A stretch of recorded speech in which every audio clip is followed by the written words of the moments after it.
Mami. Selamat datang anakku. Bagaimana pelajaran hari ini di sekolah, Ani? Menyenangkan, Mami. Tadi Ani belajar di sekolah tentang rangkaian listrik. Ternyata rangkaian listrik itu bisa menyalakan, ada sumber listrik ya, Mi? Nah, sekarang Ani bingung. Listrik yang ada di rumah kita itu berasal dari mana, Mami? Mami bisa jelasin? Sumber listrik yang ada di rumah kita berasal dari listrik PLN. Bagaimana proses PLN menghasilkan listrik sampai ke rumah kita? Ayo kita cari informasinya di YouTube. Biar Ani saja, Mi, yang mencari informasinya. Ani tinggal ke kamar dulu ya, Mi. Bye-bye. Cara energi listrik bisa sampai ke rumah kita. Wah, ini menarik sekali. Di channel YouTube Daily Teacher SD Bakti Samarinda.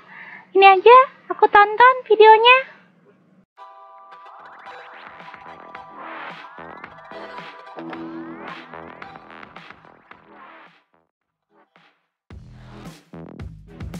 Halo semuanya, Namo Buddhaya. Jumpa lagi dengan Bunda Fitri di video pembelajaran tematik.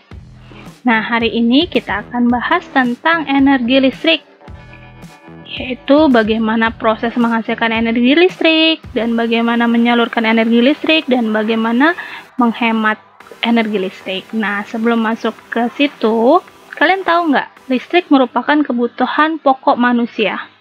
Setiap hari kita tidak lepas menggunakan alat-alat elektronik. Alat-alat tersebut dapat digunakan karena kita mendapat pasokan listrik dari perusahaan listrik negara atau disebut dengan PLN. Nah, bagaimana PLN memperoleh listrik? Energi listrik dapat diperoleh dari pembangkit listrik. Nah, pembangkit listrik itu fungsinya apa? Yaitu yang pertama, membangkitkan energi listrik melalui berbagai macam pembangkit listrik. Nah, sumber-sumber energi alam yang dimanfaatkan untuk membangkitkan energi listrik adalah bahan bakar fosil, yaitu bisa berupa batu bara, minyak bumi, dan gas alam, cahaya matahari, biogas, panas bumi, air, dan angin. Contoh pembangkit listrik ya adalah PLTA atau pembangkit listrik tenaga air, berarti dia menggunakan sumbernya dari air. PLTU berarti pembangkit listrik tenaga uap. PLTD berarti pembangkit listrik tenaga diesel. PLT Bio, pembangkit listrik tenaga bioenergi. PLTS, pembangkit listrik tenaga surya. PLT PB, pembangkit listrik tenaga panas bumi, dan masih banyak lagi pembangkit listrik yang lainnya ya. Berdasarkan sumber tenaga penggeraknya, pembangkit listrik bedakan menjadi dua jenis, yaitu pembangkit listrik tenaga termal dan pembangkit listrik tenaga hidro. Pembangkit listrik tenaga termal adalah pembangkit listrik yang dapat mengubah energi panas menjadi energi listrik. Energi listrik tersebut dapat dihasilkan dari batu bara, minyak bumi, gas alam, serta bahan galian seperti uranium dan thorium. Ini contoh-contoh pembangkit listrik yang menggunakan energi panas. Nah, kita ambil contoh yaitu PLTU atau pembangkit listrik tenaga uap. Pada PLTU, energi untuk menggerakkan turbin berasal dari uap. Jadi energinya ini berasal dari uap yang dihasilkan dari air yang ditampung pada boiler dan dididihkan menggunakan bahan bakar. Uap tersebut dikumpulkan di drum penampung. Jika tekanan suhu dan kelembapan uap sudah sesuai, uap dialirkan menuju turbin yang terhubung dengan generator sehingga dapat menghasilkan energi listrik. Pembangkit listrik tenaga hidro adalah pembangkit listrik yang dapat mengubah energi air menjadi energi listrik. Berikut ini contoh dari pembangkit listrik tenaga air, yaitu pembangkit listrik tenaga air, pembangkit listrik tenaga mikrohidro, pembangkit listrik tenaga mini hidro.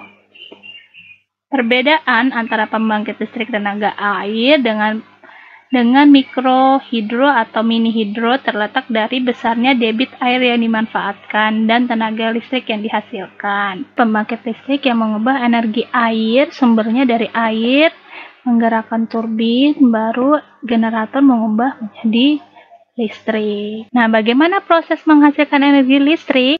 Skema kerja pembangkit listrik tenaga air. Yang pertama, air waduk masuk ke dalam pintu sini atau air sungai masuk ke dalam pintu, kemudian diatur oleh katup pengaman. Kemudian aliran air masuk ke dalam sini ke tangki pengaman, tekanan dan tekanan air diatur lagi oleh katup pengatur tekanan. Nah, setelah air memiliki tekanan tinggi, air dapat menggerakkan turbin. Nah, turbin ini akan menghasilkan energi gerak. Nah, energi gerak tersebut akan diubah oleh generator menjadi energi listrik. Dan setelah energi listrik sudah dihasilkan, kemudian akan dialirkan ke transformator dan dapat disalurkan ke saluran transmisi dan dapat didistribusikan ke rumah-rumah. Nah, air yang dapat menggerakkan turbin tersebut larinya dialirkan kembali ke waduk atau sungai. Pembangkit tenaga listrik mikrohidro. Nah, di daerah pedesaan yang belum terjangkau aliran listrik dari pemerintah, warga terkadang membuat pembangkit listrik secara mandiri dengan memanfaatkan aliran listrik dari sungai atau air terjun yang ada di daerahnya. Nah, pembangkit tersebut tentunya menghasilkan energi listrik yang hanya cukup untuk memenuhi kebutuhan listrik warga sekitar saja. Kalau yang tadi itu memenuhi banyak rumah, sedangkan ini hanya beberapa rumah saja. Pembangkit listrik tersebut dinamakan pembangkit listrik mikrohidro yang memanfaatkan sumber energi alternatif dari aliran air yang ada di lingkungan sekitar dan menggunakan alat sederhana saja ya. Penyaluran energi listrik yang pertama, pembangkit listrik yang menghasilkan energi listrik dialirkan ke transformator penarik tegangan. Di sini dinaikkan tegangan, kemudian dialirkan ke gardu induk. Setelah di gardu induk, dialirkan lagi ke transformator penurun tegangan. Ini tujuannya untuk supaya langsung bisa digunakan di rumah-rumah atau pemukiman. Nah, kemudian dialirkan lagi ke trafo distribusi dan bisa dimanfaatkan atau bisa digunakan oleh pemukiman atau di rumah-rumah. Kita akan masuk ke cara menghemat energi listrik. Yang pertama, menggunakan lampu hemat energi atau lampu TL dan lampu LED. Menanam tanaman di pekarangan rumah ini supaya sejuk, jadi penggunaan AC bisa dikurangi. Pemanfaatan cahaya matahari sebagai penerangan rumah pada pagi hingga sore hari, jadi harus dibuka jendelanya atau cari alternatif, misalnya dibikin kaca-kaca rumahnya supaya nanti waktu saat pagi hari bisa dibuka kordennya, bisa ada penerangan ya gitu. Mematikan alat listrik yang tidak digunakan, menggunakan elektronik dengan watt rendah, itu cara-cara menghemat energi listrik. Dan masih banyak lagi cara menghemat energi listrik. Sekian dari Bunda, semoga bermanfaat. Mohon maaf jika terdapat kesalahan dan kekurangan. Sampai ketemu di video pembelajaran selanjutnya. Namo Buddhaya. Terima kasih Bunda Fitri atas penjelasannya, sangat bermanfaat. Aku tunggu di video pembelajaran selanjutnya.